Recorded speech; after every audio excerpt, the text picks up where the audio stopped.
Arguably, that is what gave you all the skills when you talk around, again, that resilience, courage, determination, discipline, all these things that have made you now a billionaire. 3, 2, 1.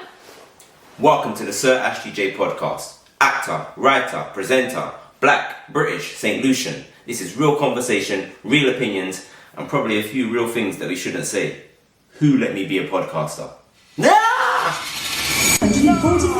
Walk one for that!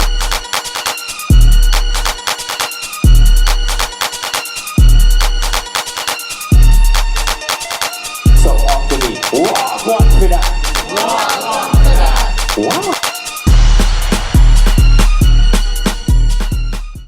Welcome back to the Sir Ashley J podcast show. As you can see, I am here with another guest, friend, business partner, ally, my bro, Mr. Darren Duporte, man. Thank you so much for coming onto the show. What introduction? Well, I hope you're alright at that. I am. It's an upgrade from just business partner. You see, I knew we were talking about this off camera. It's nice. I'm a friend as well. Friends first. Friend first. And that's a good one, actually, because we met... Well, I guess we met through your wife, Louise, really. Okay, this is how rumours start, but yeah. Yeah. No, I wanted to date her first, and then Darren was like, no. So I think you went uni together, didn't you? College. We was at college. Yeah, we was at college. And I think how I met you, we were doing drama A level, and I think you came to see one of the shows. Came to Scout. Yeah, he came to see... Give my review. Yeah. Oh, I thought you said you came to Scout not to see what guys are trying it with your girl. No. I come to see the show. Yeah. Just kept talking about, what was it called? Did you see, what one did you see? Was it Bouncers, and then the girls one was called... Yeah, it might have been Bouncers. Oh, the girls one was called Shakers or something. Shakers, yeah, it was good. It was interesting, obviously. The one about them all working in a bar. Yeah, it was interesting, but like obviously school type production. Yeah. So like some performances were better than others. But you could definitely see those, and he was one of them where I was like, yeah, he did his thing.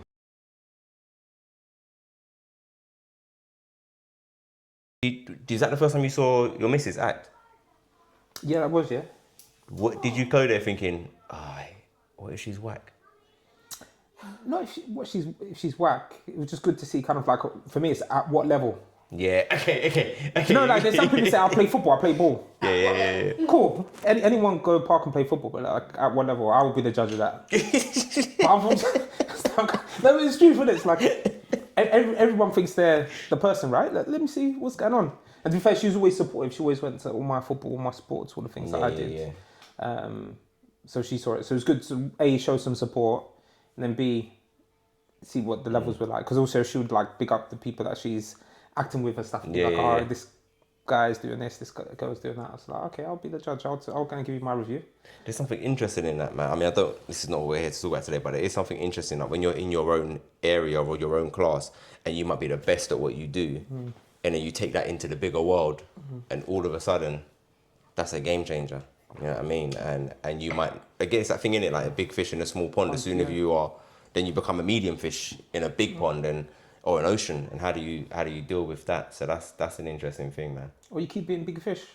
Different for everyone. I'm saying there's some people that just big fish. The pond gets bigger, but they're still big fish, right? And do you know what? That's something that I've known about you and seen in you, with like speaking to Louise over the years. Me and Louise would meet up because obviously we went different paths after college and stuff, but stayed as friends. And there was never a... You know, obviously everyone has challenging times, but it was never like, oh, Darren's having a day. It was always, Darren's doing this and he's doing that. And like I guess the level of resilience and drive that you've always had as an individual has been inspirational. And I guess for then, when you were like, yeah, I've got an idea, don't steal my idea. Maybe shut a tear, man. No. But for real, like you don't see that a lot. And we've got similar backgrounds growing up, similar areas we've come from, and there's so much stigma and stereotypes around that. And when you see a peer that's come from a similar place to you, like drive and push and deliver, and going into business, I'm not going to talk about your background, but going into industries that you didn't know nothing about, but you've turned your hand and been an academy football player, then you've done all the bodybuilding and won competitions, and then you've gone and worked in the city and done talent development with people at high court, people that I wouldn't even think, like, how could I talk to at the age you was doing this stuff? So you see all that and you go, actually, yeah, you've continuously become the bigger fish, which is why I thought today would be good to talk a bit about like Pathwise and what we've developed, but also about this thing of like being a present husband, being a present father, and then being like such a high achiever in your field, is this possible? Is this possible for people or especially like I guess the generation that's about 7-8 years younger than us? Is this attainable now? You know, is it? It's tough, isn't it? So it's like, we talk about this a lot because obviously all the Pathwise stuff, but I guess it's the framing of it, right? I guess, first of all, it might be worth talking about what's enough. So I think for me, it's always been, and I think the same is true with relationships, with like family, girlfriend, wife, friends. I think it's the same is true with your kids, is you don't have an infinite amount of time to spend with everybody, right? Yeah. But I think it's probably the quality of the time and like the key moments is what they will remember. So like, yeah, obviously busy, especially kind of pre-COVID, right? Like it was normal for people to meet a lot more face to face and busy to say kind of like you're there, present, like homeschooling your kids, you know, with them every minute of the day. Probably not achievable for some, but I think it's tough if you've got like a career. But I think everyone can make an effort to be present in the moments that count. Yeah, in the moments that count. That's a good one to look at. I mean, how do you judge that? How do you judge which moments count? And I'm saying this as a peer, innit? Like, you know, our children are similar ages. We've both got 2 boys. We live in a similar area. We're all the same age group. It's actually quite, Ebbs don't know this, but it's quite interesting that, so Louise and I went to the same college, but then, who's Darren's wife, but then Darren, Louise and my wife all was at the same secondary school. So in some ways, like, we know same people, we've always been linked in different ways. And so I guess I'm asking you, like, how do you know which moments count? You know, how do you decide that in a moment? Like, say you got a deadline for work, but you promised your wife you might do that thing that she needs, or just talk to her about something that she wants to talk to you about. But then your kid might just want you to read them a story to go to bed, and that might not be a moment that counts for you, but it's a moment that counts for them. Yeah, and I guess when you frame it like that, to be honest, the only real judge are going to be the kids. No, but it's the truth. When the kids are, that's how I kind of think about all these sort of things. It's not the granular stuff, but when it's all said and done, like your kids, like 40 years old, 50 years old, they've got their own kids now. What are they going to say about you as a dad, as a parent? How are they going to talk about their childhood? Are they going to, because it said it doesn't matter about the things. You always hear that saying, like it's how someone makes you feel. Is what kind of lasts longer, right? Yeah, that's what you remember. Yeah. So again, like, do those kids feel loved? Do they feel that you was there for them, or would be there for them when they need you to? Ultimately, that is going to be the judge and jury. I guess all we're trying to do is the best that we can at the time, and it might not be enough. And I'm not going to be here and try and say I've got the formula. But like, I've got a good idea of people that have made me feel like that. And a good idea of people that haven't made me feel like that. And trying to work it out, right? Yeah. No, that's a tough one. It is deep, and you're making me want to delve into places that you might go, I don't want to talk about that. Because then it's automatic. I start thinking about parents, and we've obviously got different parenting experiences. You know, I grew up with my mum. My dad was he was more out than he was in my life, and it's obviously different to you. But I guess trying to frame it in a way where I'm not asking you to put your whole business out there, are there things that you look at and go, I'm definitely going to do that, or I definitely am never going to want my child to feel the way I felt in that moment as a child of a parent? I was pretty lucky, but like, my mum and dad was together, that mixed race family, mum's white, dad's black. They was together for a long time, not in any kind of later years, kind of when I was kind of a bit more old and grown. So like, I would say close family, anyone that knows me and my siblings, they know that we're just gang. Do you know, like when there's one there, you're all there. Like saying my parents used to always say, it's like musketeers, you know, all for one, one for all. We were living like real, living like that, no one. Swords in the house. Anyone knows us will know, like, we've got some friends in that, but like it's a family. It's a family thing. A family affair. We just roll. We roll together. So I guess that was the feeling of security I had as a kid that I want to give my kids, and I tried to give my kids, and that's what really, even the Pathwise thing is tried to give other families the ability to have those conversations and the skill sets to be able to back up the talk with some actually supportive action. But That's how my family was. Like, we all came to sports. So if there was a football game or someone had showed something that was important to that person, we're all there. Everyone would turn up. It doesn't matter how big or small. It could be insignificant. Do you know what I mean? Or it could be something significant. It's a case of if I knew I was in need, if I was ever in trouble, and we're not just saying like East London, like physical trouble, but that as well. But if there was any sort of issue I had, I knew I wouldn't be on my own. Do you mean I knew that like people would turn up for me? I wouldn't have to think, oh, I wonder if my friend somebody would. I'm not a person, if you speak to my family, they always say, how comes Darren never come and ask for anything?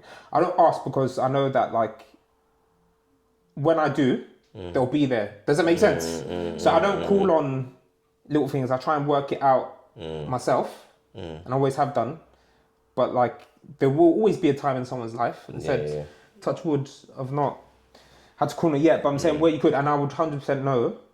You got that guaranteed safety net. That would be that guaranteed safety net. So I'm saying those are some, and unconditional love, right? Like people can do things that are bad or good. Someone can do something that they think is high achieving, and people hold on to that because you're an actor or you're that famous or you got money or whatever that you think people be there. But like you need to have that view of, again, that psychological safety, and we've talked about it before with kids of like someone's love or support for me isn't attached to like what I do or what I have. It's just because they love love me, they love who I am. And I think that's the thing with the kids. So like my son, obviously I'm not going to go into too much, but obviously he plays a lot of football and stuff like that at a high level.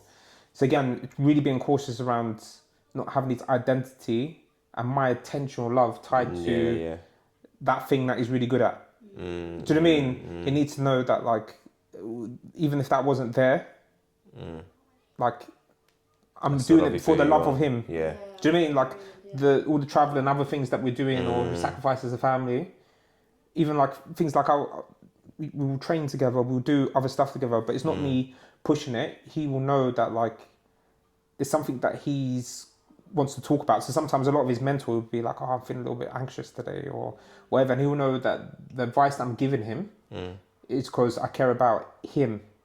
It's not about making him play better. Do you know what I mean? So those are little, and again, so that's what I'm trying to say is the important things. I think, especially the discussions. These are hopefully the lessons and conversations that he will think about or have to pass on to his children if he chooses to have them. It's interesting. The frame of it is like, for me, I'm thinking like it's an investment of love rather than like a return, like a financial investment. Like and I've seen it. There's some parents, and I'm sure you've seen it from obviously taking your son to games and then seeing how other parents might be around the side and stuff, and we've spoken about that. And it's similar to like when I taken my son to auditions and seeing how some parents are. I was at an audition with my son the other day. He had a semi-final audition, and I saw, like, funny enough, like he'd already done all the prep, but we were looking at had some paper, and I was like, oh, let's just play some games like noughts and crosses and stuff, because my whole thing is like, have fun, enjoy yourself, make friends, like smile, like let people know you're enjoying it, you love this, so enjoy it, don't worry about anything else, everything else is a blessing. But you're also making them feel safe. That's the thing. Playing noughts and crosses, I'm saying you're getting him relaxed. Exactly. You're spending time with him. You're taking mind. So those are the things. It's not just about. I think the message. I'm not trying to jump into your thing there. No, I'm going to tell you the bit in a minute. So I think you got to the message before I've said the story. I'd imagine that what he would take away from that is that my dad made me feel safe in an environment that I otherwise could have felt really anxious and nervous and unsafe. And I have that, I guess, with hindsight, because I'm still in the industry, and same for you, like if your experience of football. But I say that to say what was interesting. There was another parent there, obviously there's other parents, and there was a mum, and she was looking at us and she was like, look. And I can hear her whispering to her son going, he's going over his lines, like pointing at my son, like he's going over his lines, you need to go over your lines. And all the time we were playing noughts and crosses. And in my head already, her child looked tense. And I don't like to go into those rooms and be like, look guys, I'm an actor. I've been on this, I've been on that. This is what you need to feel, because that's not my job. When I'm there, I'm a father and I'm looking after my son. That's my aim. But I saw it and I thought to myself, sorry, I'm only smiling now. Because you're gonna. Do you know when people say that they come in there with like this big sunglasses, the hat, pretend to be so incognito? You're like, yeah, it's definitely someone. No, I don't do that, man. I just go and catch.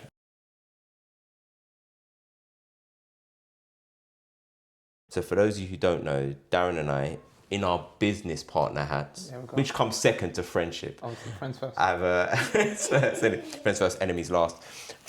We have developed an app which is out. It's live. Pathwiseplaybook.com. We'll put that on the screen right there, so you can go and check out. It's an interactive audio app which has stories that your young person can make choices. Each story is kind of got the theme of either football, martial arts, or athletics. But it's not really about that. It's about our other skills that we're looking at. Resilience, you might have to help me. Teamwork, determination, I'm not making this up. Discipline. Discipline is the one. Leadership, courage. And respect. This has been one time on the pod. I listened to it sick because I had to rehearse it. Today I've not rehearsed it, and I'm being honest about that. Yeah. But I believe in all of those skills. But it's a great fun app. It's gamified. You can earn like badges along the way. But what's really good about it is that we don't have this app as each story being like right or wrong. It's about you could choose this path, you can choose that path. And in any path you choose in life, there are outcomes. And if those outcomes, you're going to learn about yourself, you're going to learn about your environment, you're going to learn about the people around you.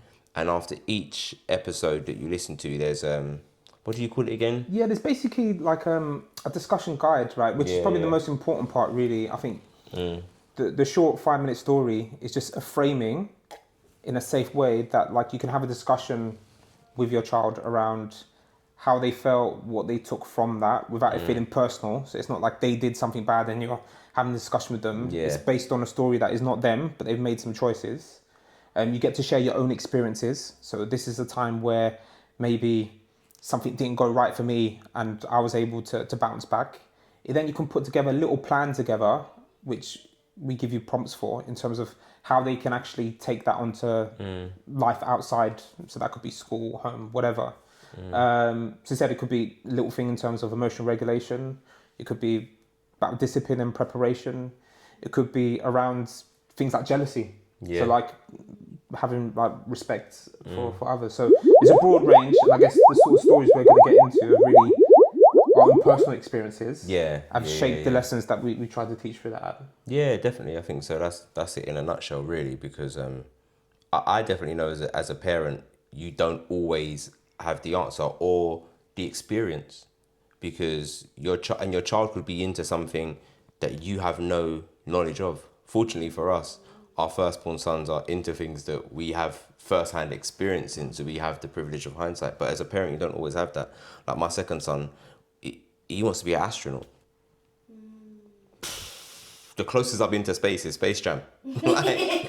So I know I'm going to have to do a lot of troubleshooting and understanding that. But at the core of it, everyone's going to feel these same things. And no matter where you go in life, whether you are going into sport, into music, into a corporate setting, you're going to need respect. You're going to need teamwork. You're going to need courage. You're going to need discipline. You're going to need, I've said respect already, you're going to need leadership. Yeah. And all of them, Darren. I've missed one. I can always get 5 out of 6. Courage. Courage, yeah. Courage. But I think that's the essence of it. I guess that's all semantics, right? In terms of in terms of the individual skills. But I guess what we're going to talk about, and I guess what we are talking about already, is ultimately, and I think that person at audition, that is a perfect example. People think that they're supporting their kids by pouring into their dreams or their profession. But you should be pouring into the child. Yeah. If you build the person first, and we've said this before, the rest will come. Do you know what I mean? Like, you could be the most technically gifted dancer in the world. If you can't deal with getting a no from an audition and getting setbacks, you're never going to find out if you could be the world's top dancer. Or whatever it could be, because it's done. If you're not going to be respectful, for example, people are not going to book you for auditions. They're going to be like, why would I want to go and do this person? They've not said please or thank you or look me in my eye or dressed me or done any of these things. It's just not a person I want to work with.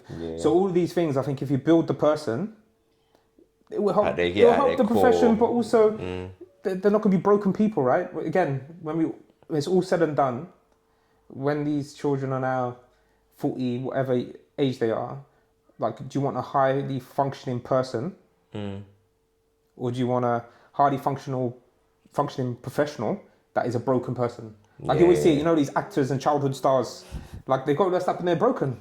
Drug addicts, Like I'm not going to mention other things on there because it'll probably get cancelled. Nah, we won't you're get not allowed to say it on cancelled. there. You can't say the S word or whatever. But I'm saying there's serious things, consequences. I'm saying from when you do that, and I guess history shows that, right? So for me, I put a point to the person.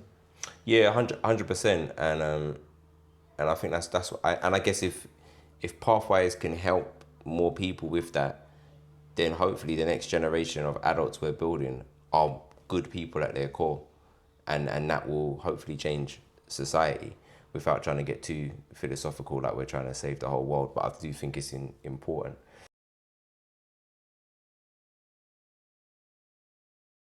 You talk about children, and I think children almost in many ways kind of like siblings, you know, like you're all grown up together in the same environment. Broadly, everyone's observing the same sort of lessons and stuff, possibly taking on the same trauma, but I'm saying whatever it is, it's kind of collective, right? I think when you've got a partner, it's different because you've both had different upbringings, different parents, different environments, and you're trying to merge something to create your own. Yeah, I guess you're trying to merge the best of both worlds to build your own universe in some way. You do. You're going to have to merge it, and you're not going to get the best even from. It's not going to taste good every day. You're going to have to make your own thing. So I would say that like that's a big difference. I think of being able to hold on to some values, but also being flexible enough to accept where other people come from. And that, particularly for me, I wouldn't say that's hard. So I met my wife when I was like 14, we was at school, right? So we've been together a long time. So arguably we've grown together. But there definitely were some bits where you're like, when I was growing up, this is non-negotiable. These things can't.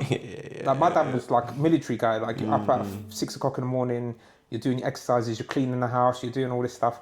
So certain things you're just like, oh, this is like not a militant type attitude. It's like my dad was very black and white. But he said you have to try and understand where they're coming from, meet them where they are. And you build. And now it's to a point where I was saying it to my wife this morning that like it's weird. Like we were preparing for something this morning, but we didn't even talk about it. We just knew that this thing was happening, and we had to just get some stuff done in the morning. We just independently just woke up, and we both just went and got the stuff done. Thought it was a collective task, but like we didn't even discuss it. We weren't like, okay, this is what we're gonna go and do this morning. It was just like, okay, we know that something's got to get done. Like we're just gonna go and then do it. So yeah, again, that was just a segue, a long-winded one. No, just to be like, good. I think it is different, isn't it? I think that's the first thing. I think probably it is a very different dynamic as a husband, being a present husband. Do we have to play second fiddle at times? Do we have to just slot in? What, to the kids? I think to everything, even like I guess I'm asking a question, and I have definitely done it. I've definitely put myself last in lists, you know, with certain things and priorities and stuff, and not in a space of going, oh, because my wife made me feel like I had to. I just thought that, oh, okay, as a husband, this is how you show that you're present as a husband, as a father. You put all these guys' needs before, maybe even some wants. You might put some of their wants before your own needs.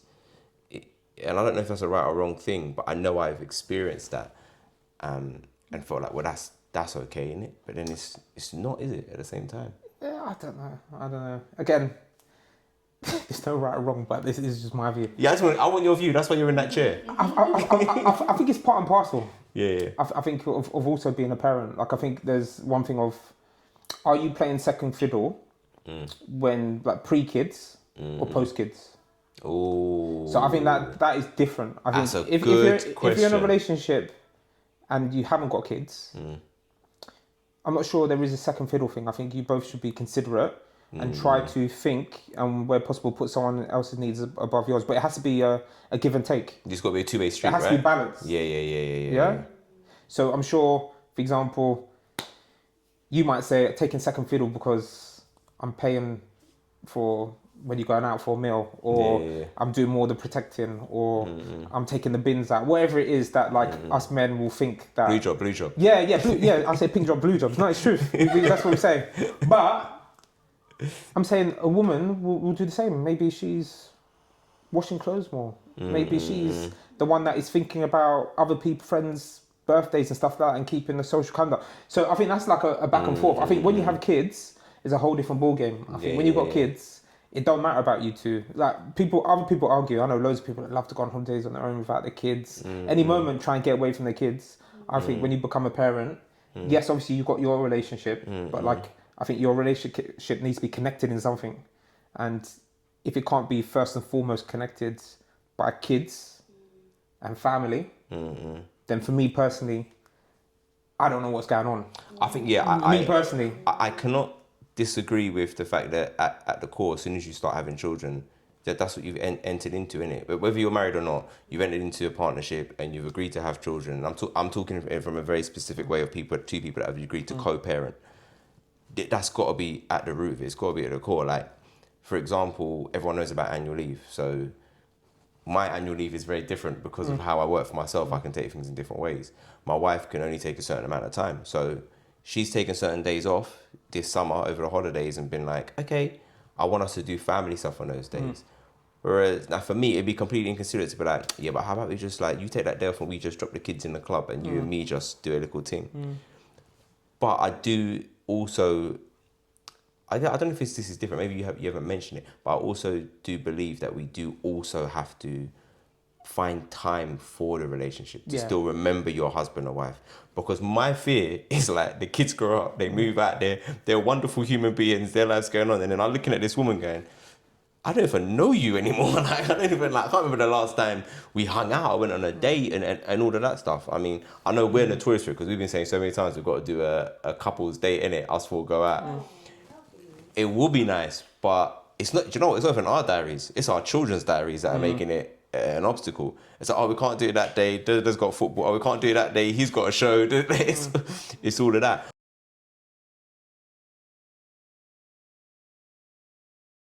Would you go with your missus now while the kids are young? No. You wouldn't do it? Me personally, no. Imagine you win a prize, right? And I'm saying this because it happened to me. You win a prize. It's a very nice trip. And to add the children to this prize is like an extra $8,000. Or you lose the prize. Listen, I'm not saying that I would never go away. Just answer the question. Just answer the question. Do you mean you're like, it's 5 days. If someone paid you £5 million to go on holiday about your kids, would you do it? I'm not saying you're not getting me on camera, yeah, and someone's gonna give me a prize after this, and I'm gonna say no, I'm not gonna go. I'm saying because it happened to me. It happened to me. No, I don't think there's anything wrong with people. It's an adults only hotel. What I'm saying is, you win the prize. Will you leave the kids for 6 days? 7 days? Listen, I probably would. I probably would. I don't know. I probably would. But I'm saying, if I'm spending my money, and I have a choice to make of creating some memories as a family with my kids, or not, like I would choose. I'm saying, even if I went 3 holidays a year, I would like to spend with my children and your wife. Yeah. Sorry, like as a family. That's what I meant. Not just. I can't leave the wife. She's at home. Yeah, she's at home. Wife's she's at home doing the dishes. Wife's got to come as well. Yeah, I want wife to be there as well. What about if you went on a holiday for another family? Would you? I'm assuming it's a family you trust well enough. Would you be like, yeah, we'll leave the boys with you one evening and we'll go out for a meal one evening, and then another evening? Like families do that. Do you think that's a good way to kind of go? If you're on holiday for say 10 days, one of those evenings out of those 10 days, you're having a date as a couple. Listen, you're trying to make people come for me out here. No, I'm not. People can do whatever they want to do. I'm not. I'm saying what me personally. Yeah, I'm asking you about you're in the chair, man. I'm just asking your opinion. Do you think that's okay? Yeah, but I'm not. I'm not saying. Look, I think it's okay for people to do whatever they want to do. Let me put out there. Disclaimer: I am not saying everyone has to do what Darren does to have. No, you're his saying life. Is it okay? Like I'm saying, it's okay for other people. Would you? I've already told you my childhood, and maybe this is trauma comes from my childhood. No, but I'm saying we're roaming gang. Yeah. I'm saying I don't go anywhere without my children. Okay, so you wouldn't. That's not a thing. No, as in they behave. No, I'm saying if I'm going, like my kids been doing that since they were two years old. If they come to a restaurant, they're gonna sit nicely and eat properly. Yeah, straight. Yeah. For an hour, however long we're there, like we can talk, we can do whatever we're gonna do at the restaurant. Do you mean like if I'm going to do something and realistically kids can be there, I'm not gonna be like I'm not going to a nightclub or like going on a stag do unless my children are there. Yeah. But I'm saying like within reason, if I'm trying to have an experience, I'm not going on. No, but you know what I mean. I'm not. That's what you no, but I'm saying I'm not. I don't care about the strippers. Just put them there. Front row. He's got his ones. He's got his ones. Everyone's making a rain. Nah. You got a 4-year-old. Just making putting it like Monopoly gun. No, but I like spending time and making memories, and also like chances for them to learn I think like how children are going to learn about these different environments if they're not there. But obviously you need couple time. But going back to the original point of the question, you mentioned around feel that you give up more than the other person. That's the point I'm making, is that when you've got children, it's no longer a tit for tat. No one's keeping score. Do you mean that you need to do what is necessary for the house, for the family, to do what they got to do? And no one's keeping. I might be taking on more or doing more, whatever, but like no one should be, in my opinion. I think that's where relationships will break. If you're trying to keep tit for tat tabs, then I think it's already over, because you're trying now. You're in competition. I've seen it. Not in my own relationship, but I have seen it. Like even just in anything. But one of the biggest reasons for breakdowns are like financial issues, where, say for example, say the woman's earning 6 figures a year, and the man might be earning a modest 50k, which is still a decent wage. But then if that woman's like, yeah, but everything has to be half, but it's not going to be half, because he's going to struggle more to achieve that if you've got a certain house based on the majority of your salary and stuff, and vice versa. And vice versa. And vice versa. It can work the other way. And so like my thing is always like, something that people cannot usually always account for is it's very easy to look at numbers in it and go, well, I've paid this amount into this property. Yeah, you might be looking after the house, but the other person might be looking after the home.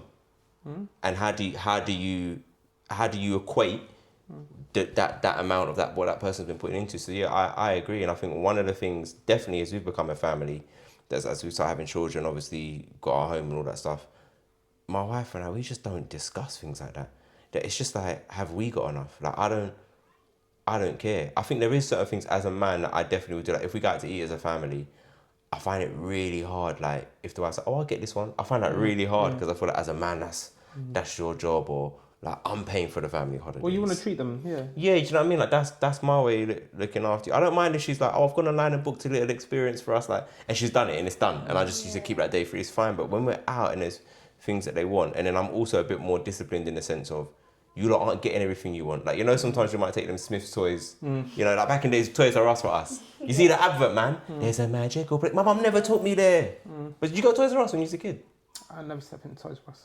That's what I'm saying, man. This is real trauma. I used to get my parents used to get my shoes from Shoe World, bro.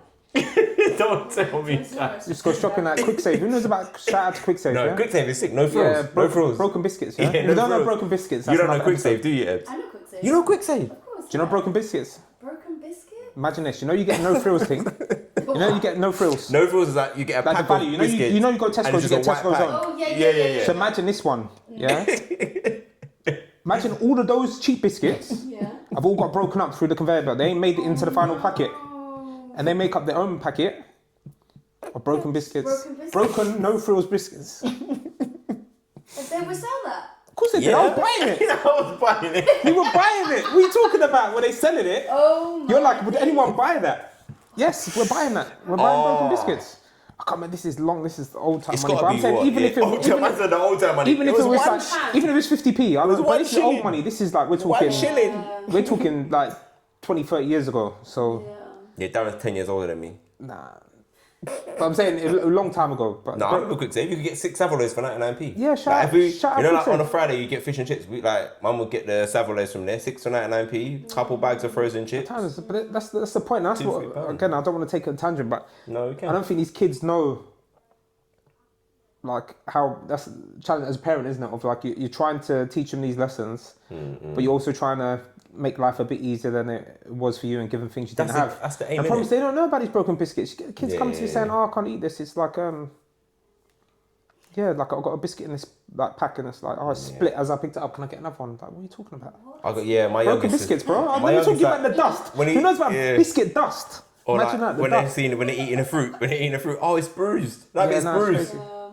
Even not eating the edges of their bread. Yeah, the crust. Every morning if I have that, you know, that just makes me go crazy. Yeah. I'm just like... You're throwing a loaf away a month, easily. Do you know what happened if I was like sitting in front of my parents and like just leaving half my toast on the sides because I'm not wanting to get near the crust? I told my son the other day, I was like, if I didn't eat my dinner, it'll be waiting there for me in the morning as my breakfast, right? He just looked at me like this. It's like what I said didn't make sense. All he heard was, don't eat your dinner, you'll get breakfast in the morning. That's what he heard, because that's what made sense to him. But I completely agree with you, innit? I guess I would say we've probably both come from working class backgrounds, and now our families are probably middle class families. That's how it would be seen on paper. On paper, like as people would look And at it. even people say working class. We're out here working, right? Like, I think people use that term loosely.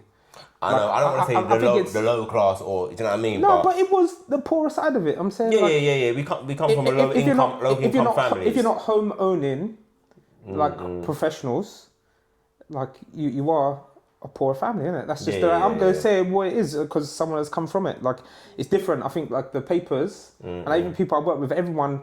I'm sure if you asked, not Bill Gates, but if you ask someone that is like, let's just say a CEO of a bank making millions of pounds a year, he'll say he's working class. Yeah. No, because he's having to go out. He's going to work. He still has to go out. He's still working. Yeah. Like when people think like they're not working class, that's when like that is when you're like a Jeff Bezos, then man. You know, where you've got so much investments and stuff.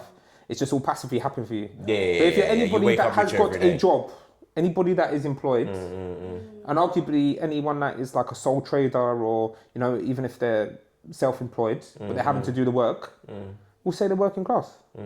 So like my parents, like nurses, stuff like that, like, but they're making ends meet, right? They're not like going on holidays every year. They're not owning homes. They're not saving and investing. They are people that are like working to put food on the table, isn't it? Which is, there's nothing wrong with that. But I'm saying let's have it for what it is, right?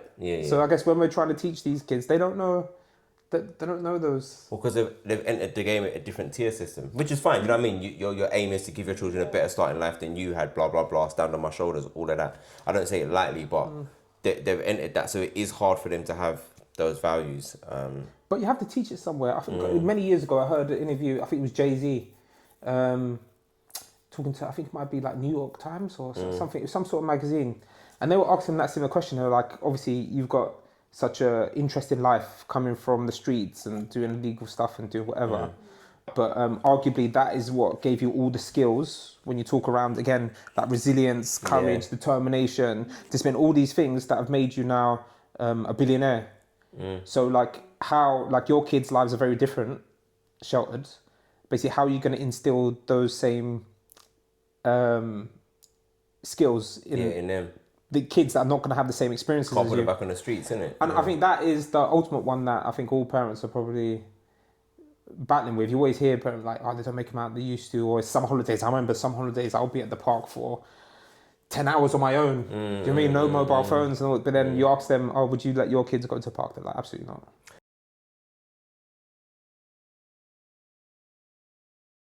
I heard something the other day on the radio that said, like 30 years ago, a 13-year-old was a babysitter, and now today, you need a babysitter for a 13-year-old.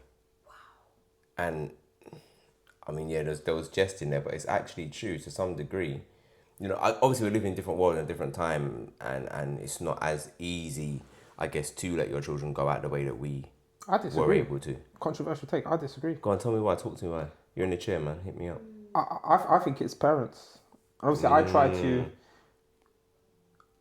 to do the opposite for my children. So, okay, is there more or less CCTV now than there was before? Yeah, there's going to be more, definitely.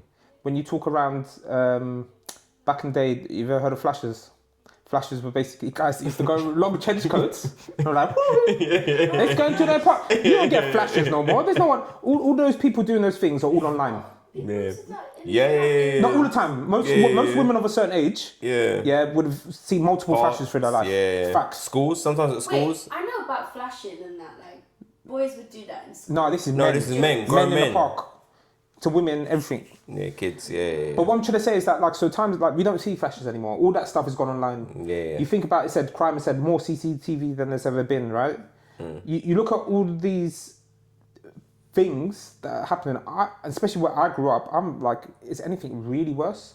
I think it's been reported more on the TV and the news. Yeah, it's been seen more. So propaganda, people think that it's worse, but like it's not worse. And even if you look at the crime stats and stuff, it's at a low. Like I think it's us being mollycoddling our kids. Yeah. When they're more than capable. And like the proudest moments for me are what my kids do and how they turn up when I'm not there. Would you? I'd love to hear it. No, from your perspective, what age is an age where you'd go, I let my son go over to the park by himself? say by himself, you like need to be with a friend or something. You can't just roll. Okay, say at what age would you let my son and your son, our eldest, go to the park by themselves? Now he's thinking my son's not responsible. I can see it. No, it's not. No, it's not irresponsible. No, okay, I'm maybe playing. I'm being too many caveats. I'm like, how they can get to? It's a park 5 miles away. Like, where is Alright, this? say they're at yours and they're going over to that local park. The park. I'll probably cross them. I'll take them across the main roads. Yeah. They're 9 years old. I'll take them across the main road. But once they're in the park, I'd happily let them just go and play in the park and like have a coffee somewhere. Like have a coffee nearby. Yeah, because they haven't got phones or anything to tell us, and they're gonna need to cross that road again. So that's the thing I'm asking. At what age? Is it like the first year secondary school? You go, actually, you got a little phone now or whatever. Yeah, well, I've been thinking about this. So it's right sort of time. Is even the whole walking to school on your own. I don't think the school allows it until next year. But it said I'm gonna let them from kind of like year 5 where they're going. It said after the summer, like start doing that because it's not that they can't. It's just I've not let him. But he said I know he's more capable. So he was in a David Lloyd yesterday with his godmother. And again, anywhere where this kid goes, even without me, that people are like, who is this kid? Why is he so mature? And he's a small 9-year-old. How's like he's going up to people like shaking their hand, hello, this is who I am. How are you? All this stuff. Do you mean he can self-sufficient, go and do stuff, mingle with people, polite, considerate, responsible. So you know that they can do it. They're all those traits that you're like, if he could do that, he can go and walk to school on his own, or he can go to the park and play. Yeah. I think that part is less about him being ready, and more about me letting go. Okay. Do you know what I mean? It's not about him being ready. It's about me. And that's the issue with a lot of parents of at what point, that's what you're saying, at what point would you let them? It should be, at what age are they capable? Or how do we make them capable?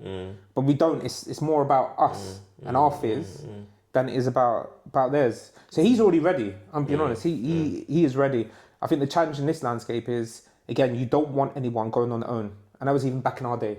You wouldn't roll on your ones to someone because anything could happen. If you ain't got a phone, you could just hurt yourself, or you need someone there to run and shout help, right? Yeah, 100%. So I think the issue is that what other children do I know that they would also let their kid go on their own. So that is pretty much none at this stage. So what I do is, I said, I will take him to the park, but then I'll just disappear in the distance. So I've still got an eye in case anything drastically, but let him just go and play, let him go and join other kids playing football or doing whatever. He's lucky he plays academy football, so he's been away for weekends without us.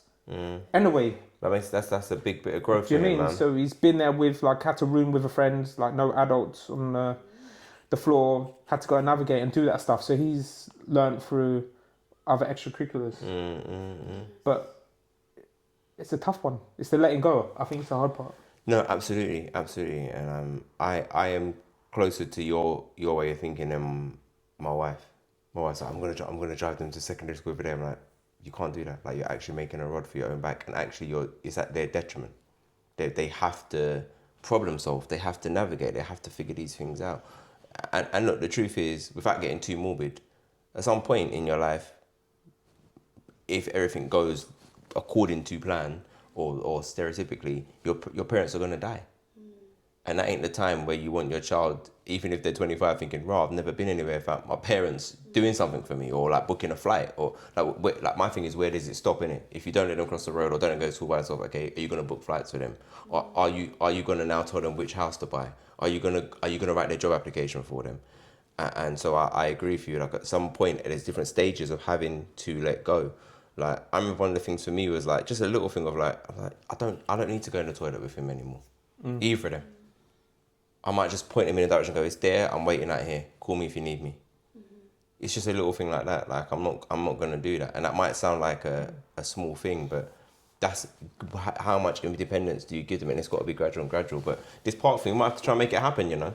Yeah, no, we should do it. Yeah, we should do it, man. But it's interesting you make the point there about wife, because I think there is I think men and women have equal value, but they are fundamentally different. And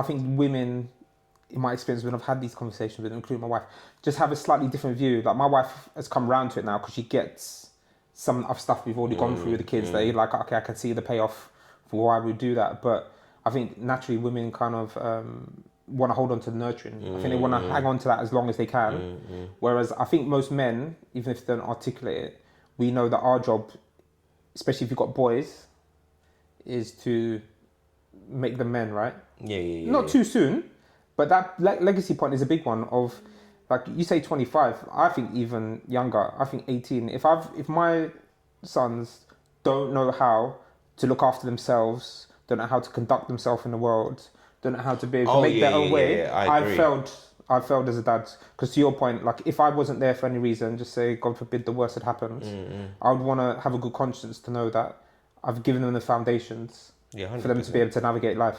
I agree. I guess my point is I said 25 because they say that's when your brain is fully formed as an adult. No, I'm not putting you up on that. 25 even. Let's say 25 in today's. But I'm saying, that would be shocking for me. Like if you're still doing those kind of things for your child at that. No, 25 you're big people. I was married at 26. Yeah, that's what I'm saying. It's crazy. It's crazy. 25 you're big people. No, it's crazy. You got to stop that.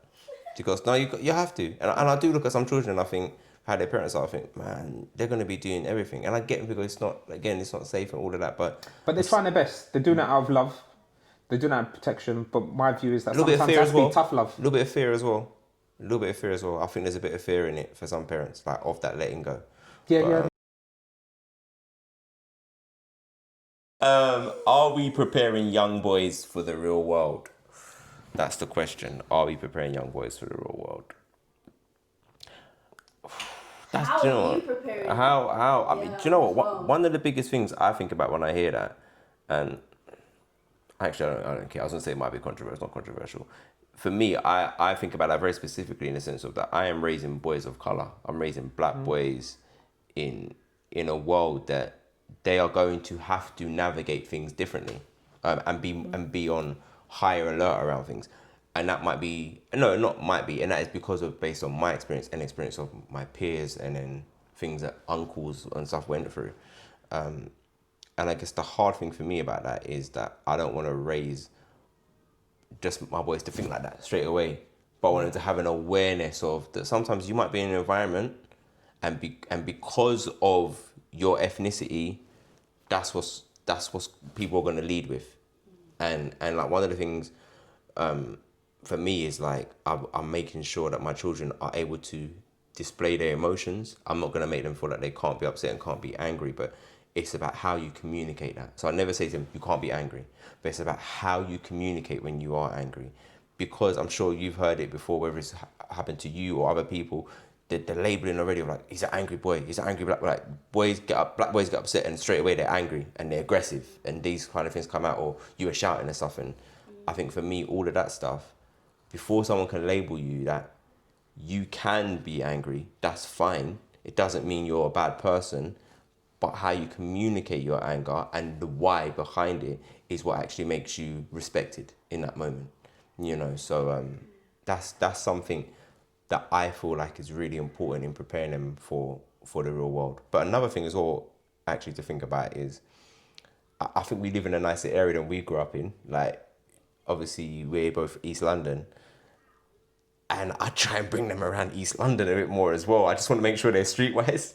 I try as much as I can. I'll put them in clubs that's like in the ends and stuff and just make sure they have that around them. And I guess, quick story, in fact, I'm going to pass over to Darren, because Darren's going to say stuff that is far more enlightening. No, this is good stuff. But my cousin, who's, he's black as well. He grew up in Brentwood. And when he grew up in Brentwood, it was like, I think it was like one Asian family, one black family on the road. Like, it was that kind of vibe. And I remember like him coming to Stratford or coming to like Maryland and being like, what is this? Like not like, he felt very out of his depth and this don't feel safe to me and streetwise and stuff. And I remember trying to chat to my aunt about it and stuff. And even she was like, yeah, I'll let him go to Stratford if he's going there with you or your sister. And I was like, this is never going to happen to my children. Like, I want my children that wherever they go, they are aware, but also aware of that they can go into spaces that might be their ends, but they can also go into other spaces where and sit down and have a 4-course meal that has how many knives and forks out, and they can have conversation and engage with people. And I think that's the thing, what is the real world? There's so many different worlds and spaces you enter.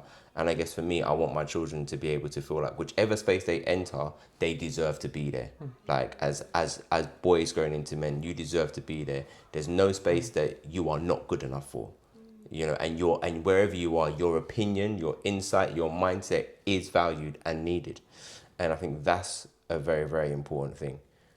Now Darren's going to hit you with the real stuff. I'm just setting you up, Dad. I'm setting you up. I agree with all that. I'm probably going to take the question a little bit more literally. Like, go on. What is it that is uniquely important for boys becoming men? Because I think it is different from, again, different needs, equally as important. But I think boys and girls do need different things. Yeah. And when I think about my boys, I think there's a number of things. I think there's a lot around, this whole toxic masculinity. I don't think it's toxic. There is just masculinity, right? And how you choose to use it. And that's the point of, for example, yes, you want to be physically able to look after yourself if it comes to that. But what's more important as a man is knowing when not to use it. So just because you can, doesn't mean that you should. And that was a lesson that I was taught really young from my dad. Dad, martial artist, like a bit of a madman, and obviously the era was him. But my dad always used to say to me, because I was always quite big, strong for my age, no, but you never start a fight. But if it comes, you have to finish it. Yeah.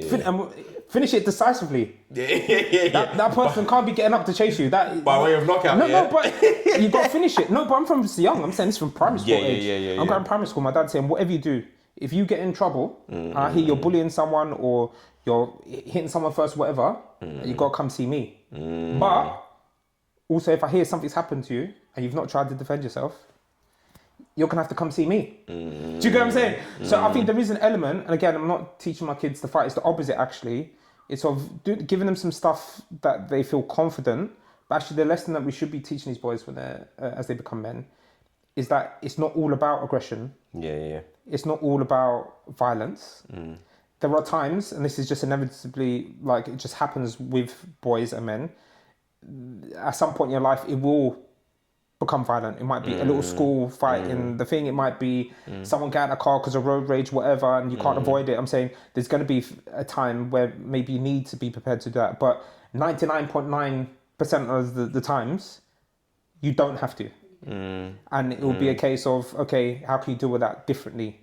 Yes, someone may have said a racist thing to me. It doesn't mean I have to go and punch them in the face, right? It's a case of, how do I channel that? So if it's on a football pitch, for example, do I make sure that they don't get in my head and I go and score the win goal? If it's in school and someone like says you're dumb, whatever, like it's a case of proving that, like make sure my grades are better than theirs. Do you know what I mean? Like there's different ways of dealing with it. So I think there's the understanding a bit around aggression. I think is key, more so for boys than it is for girls. I think that you talk about sacrifice. I think that's an inherent trait, an inherent like skill or characteristic of a man. I think that if you don't have purpose in your life, I think that's why a lot of men go off the rails.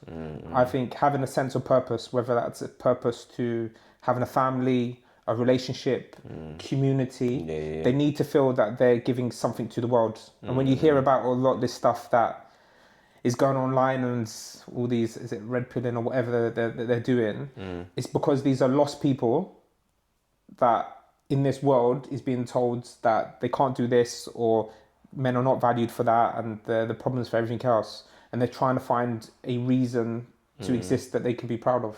I think a focus, I agree with that. And they need to have something and know that like it doesn't have to be a negative thing. So finding whatever it is that they don't even have to be good at, but they're passionate about, that they feel that they're leaving a mark on the world. Then I think there's this confidence. I think that all this stuff builds. That's why I'm so passionate about these Pathwise skills, because it builds these skills of, it said, empathy, of understanding, having respect for others, women, friends, people are less fortunate than you. All these things are very important, and having gratitude for what you have. But there's also an aspect of standing on your own. So not feeling pressure that just because somebody over here is doing this, that they can drag me down with them. That'll probably be one of my biggest things. The respect thing, yes, that's important as well. But the biggest thing I want to raise him for, and I think I've kind of already done that, but the time will tell, right? Is secondary school. Yeah. We all know that's where people might be smoking a little something, might be doing all these other things. Will he feel that he is enough and he doesn't have anything to prove and he can be his own person?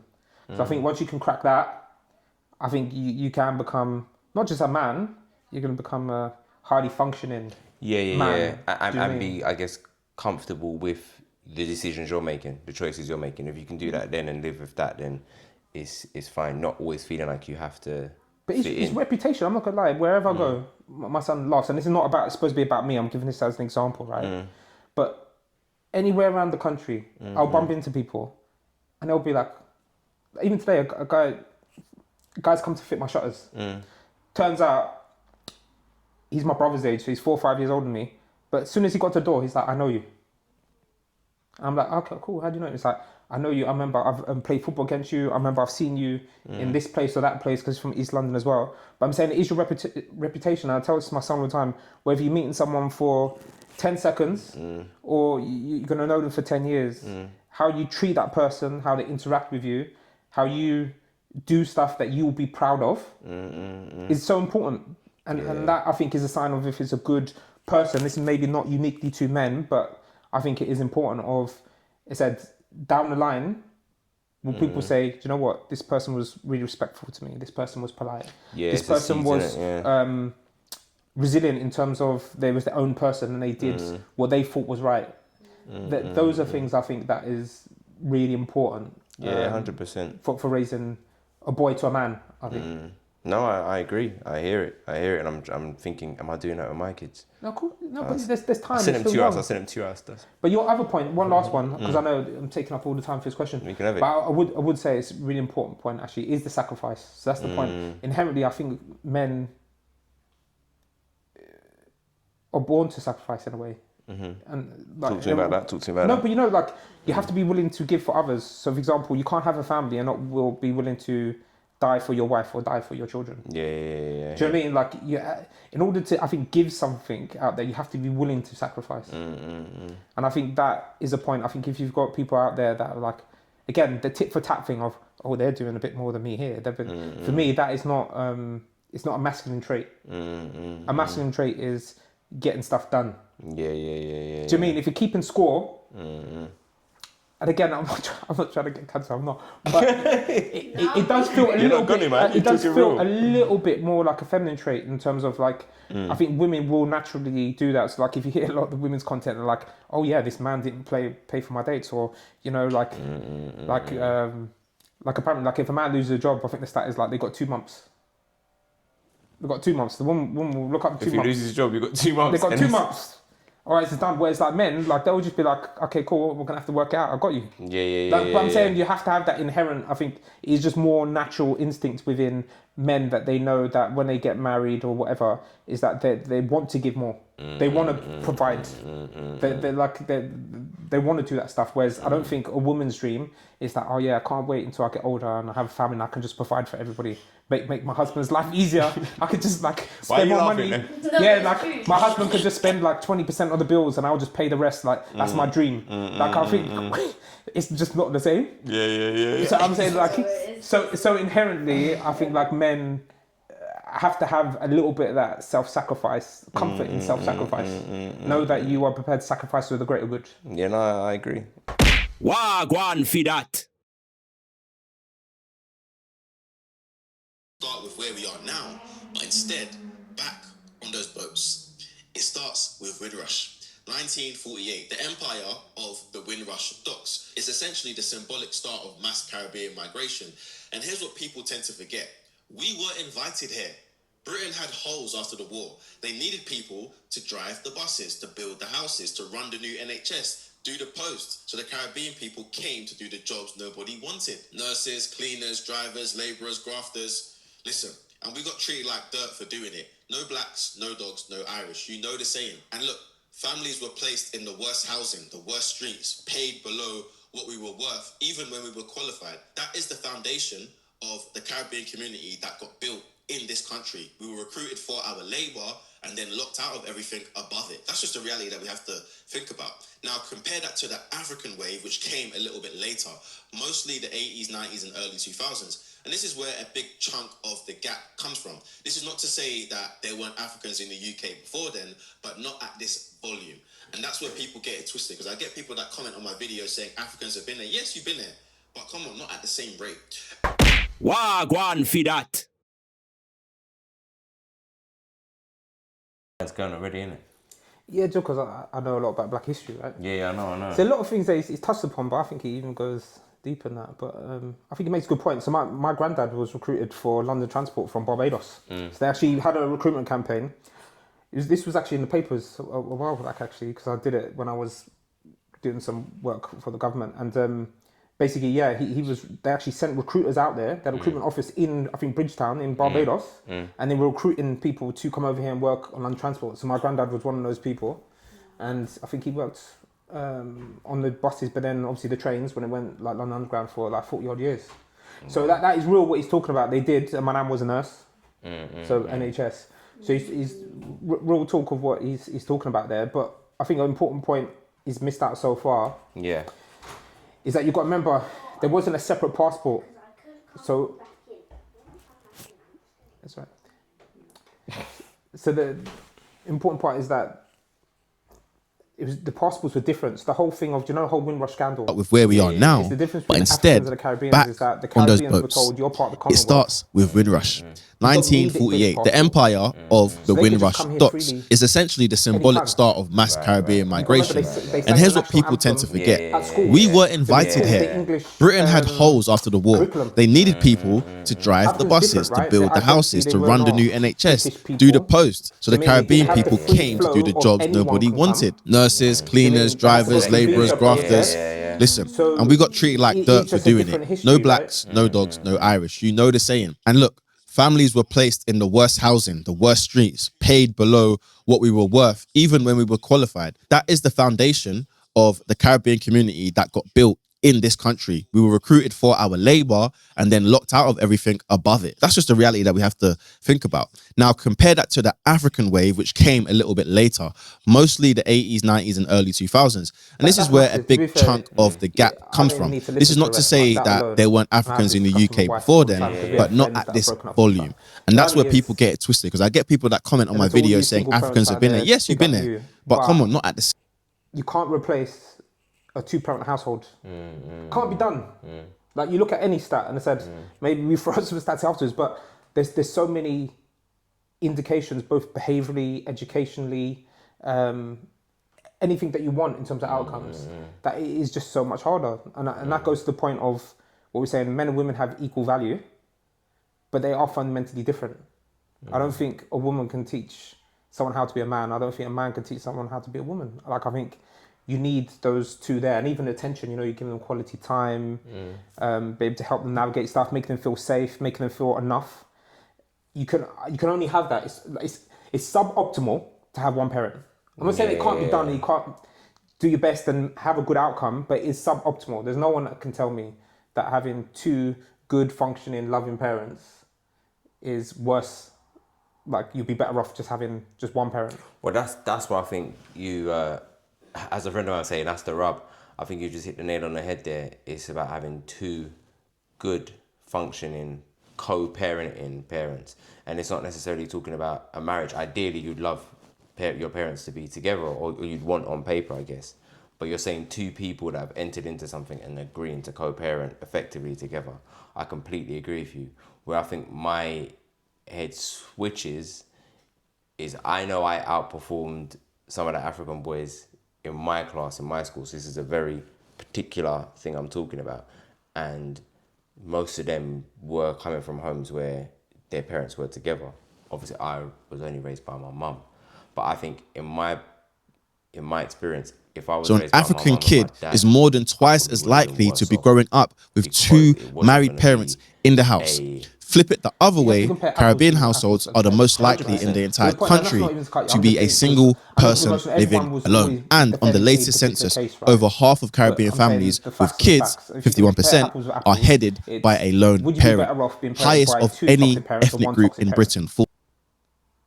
Yeah. So what I'm saying I hear is it. you can't compare it to So no, what I'm a saying toxic is- relationship and one like loving, functioning person. But that's why I started and Yeah. said it's a very specific example. And you of get anomalies, but I'm saying these averages, the stats don't lie, right? No, I agree with the stats. I'm just saying that I think, and I agree as someone who now is in a great, loving relationship, raising my children. I even said to my mum yesterday on the phone, I said to her, like, I can see that it is a lot better from my experience having two willing people.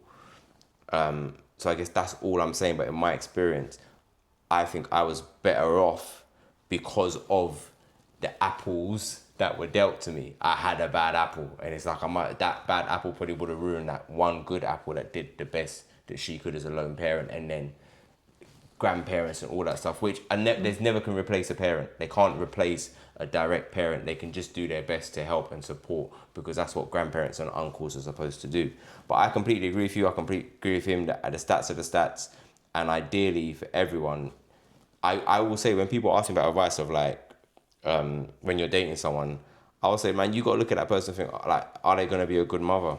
Are they going to be a good father? If you're really thinking about a long-term relationship, what are their values? Who are they? Because once you start entering in that part of the mix and you get into the whole having children, you don't want to be in a place where you're thinking, no, this person, their energy is off, or they're toxic, or whatever it is. So yeah, I guess that's where the video will probably come to. I imagine all the facts that everyone already knows. They'll probably outperform in education. They'll probably outperform in terms of household wealth. They'll probably outperform in all those different areas. And it said they could, and there probably are loads of other factors to it. But that 1 point alone is massive, and it's not a surprise. Like, I wonder if it's different. You talk now. about toxic, but it said women have to pick the men. And I could go into my theory, which I won't now, around why that is different for Caribbean families, and that's a history that predates Windrush.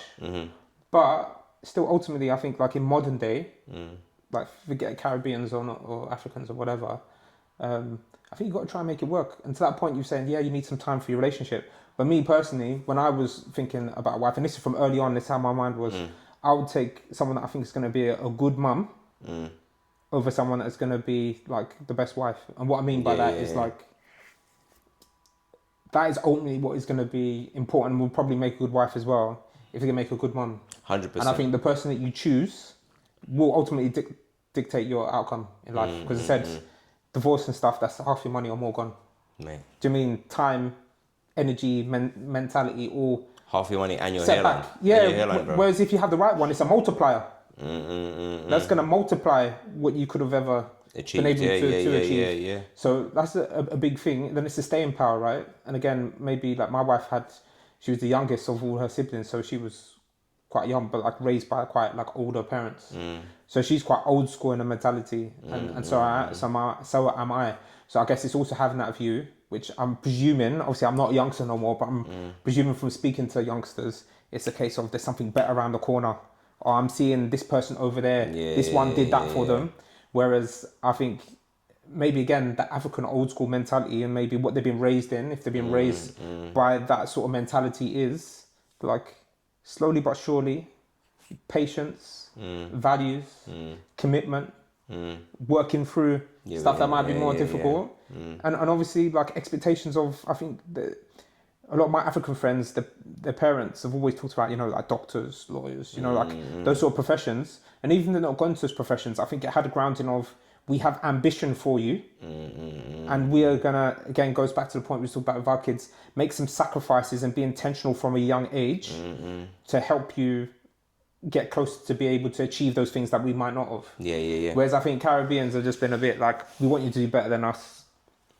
Like, we're out here trying to make ends meet ourselves. Like, we're trying to support you, but we don't know the route. Yeah, Like, their thing was like, just survive, innit? Just survive. They come in, in, just survive, just get through it. We're going to love you and put food on the table. A job is a job. Just make sure you're working. This is Don't get in trouble, keep your head down. I think the expectation on your kids, I think, have been different. Kind of like the Indians, the same thing. And I think Africans probably took a leaf out of the Indians book of, we're going to come here with not much and we're going to pour into our children and we want them to achieve, and we're giving them expectation from early on. We're telling them that, listen, you're going to be something. Whereas like my way, they're just like, we just don't want you to be in prison. We don't want you to go and be having children when you're young. Do you know what I mean? The baseline of expectation is pretty low, right? But it's not. But I think things are changing as well. I'm not gonna lie. A lot of the Africans are changing now in terms of like that traditional stuff is gone out. Like a lot of them now are doing the Caribbean thing of the way out is music or football. Do you know what I mean? The Africans have joined that club. Don't worry about that. This whole street life, they're in this street life as well. And it said there's Caribbean families now, especially with all the mixy. Yeah. Marrying into Different now. Yeah, it is. And you're learning and taking different things. I mean, like arguably, we would both consider our homes Caribbean households. Do you know what I mean? Like, or British Caribbean households, so to speak. And I guess, that's going to change those next stats that come out. So we're doing our bit. Do you know what I mean? We're doing our bit for the percentages. Doing a bit for the world.